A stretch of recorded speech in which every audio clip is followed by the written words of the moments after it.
Hey guys, what is up? Today we're going to be looking at these Viking coilovers. I'm going to give you a few tips on how to install them.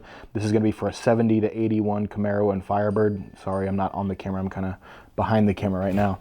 But these are them. Mine are a 450 spring rate. That's just, I'm not tracking the car or racing the car or anything. Mine's just like a grocery getter, daily driver, cruise around type of thing. Okay, so a few tips when buying these. Number one, look around. So I bought mine from a place called Firebird Central, and I didn't know, they're just drop shipping them, right, from Viking. And so they, of course, have to make money from drop shipping. So it's like $75, $100 more than I happened to email Viking asking about like was that a good purchase? Like, is that what I should be? I should have emailed them first. But afterwards, they're like, yeah, it looks like you have this part number. And then I Googled the part number and it came up like way cheaper somewhere else. So I'm gonna put the part number either right here or down in the description.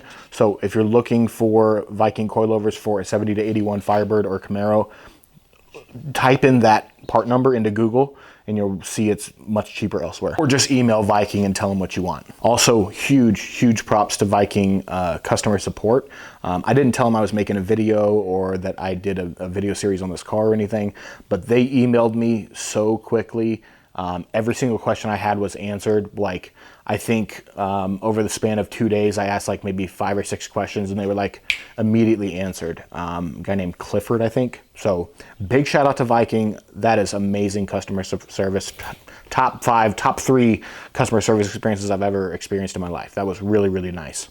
Very knowledgeable, very helpful. Anyway, so these are the coilovers. It's been beaten to death on YouTube many times, like you got to do anti-seize on that. And you got to do anti-seize on your bearing kit here. In the order, there's a big yellow note that says if you don't put anti-seize on it, they're not going to warranty your product. So go get a tube of this and do it. So what I'm going to talk about are what I think are more helpful things. So number one is going to be the snap rings, if I can focus here. The snap rings are the ones that are inside of the, whatever these inner snap rings are called, right inside of here. The bigger ones were very easy to manage, and I was able to do this, like, I was able to compress them and put them in with some cheap like O'Reilly snap ring pliers. But these ones on the outside, these right here, these are monsters of snap rings. I mean, I'm sure there's much more difficult snap rings, but these are at least, let's say 1,500 times harder to compress than these. Just joking, but they're really hard to compress. And so I ended up going to Harbor Freight and getting the Icon snap ring pliers, and they worked like butter with these things. The other snap ring pliers I was doing, I was struggling. They kept snapping off. I thought I was gonna get hit in the eye with a snap ring. I broke a pair. I mean, it was crazy.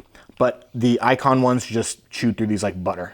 Opened them up, let me slide them on in here into there, and it was awesome. Okay, that's enough as far as this hardware stuff goes. Let me show you exactly how to install them. And the whole reason I'm making this video is because I couldn't find anything online about specifically installing them. So let me show you what I learned. Here is a lower control arm for the other side that I have yet to install the coilover on. What you want to do, and you'll see in this B-roll, is take these little tabs off of here, right? So that you're putting your you're putting this cross T-bar directly on metal. Now, you're gonna get a bag of hardware with each one that looks exactly like this. This is what's in it. So this bolt is going to go through the top down, through the T-bar, through the lower control arm. You're gonna use a nylon locking nut on the bottom. Let me give you a little peek under mine here so you can see. Those are the nylon locking nuts coming in through the bottom on the bolts there. So bolted down, one through each side, and then underneath is the nylon locking nuts. All right, now for the top, you're going to use your concave, I forgot what it is, washer there, put that on there. You're going to put this on, and then you're going to pull this. You can kind of see it slowly decompressing. Get some gloves, do yourself a favor, get some gloves. And this is gonna come all the way out and decompress all the way. And then this is gonna go inside, up, into your spring perch, I think it's called, right up there. And then on top, let me show you. Then on top here, you have another one of the rubber grommets thingies, washer, and with the metal washer.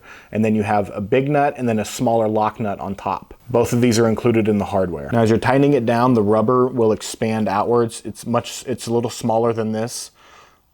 What they say is when you're tightening it down, when it's pancaking out, once you get these two roughly the same size, outer diameter wise, that's when you're torqued down correctly. And that is the gist of it. Now, I only made this video because I couldn't really find anything online specifically of how to install them for a 70 to 81 Firebird. It's not super hard, I mean, it's pretty straightforward.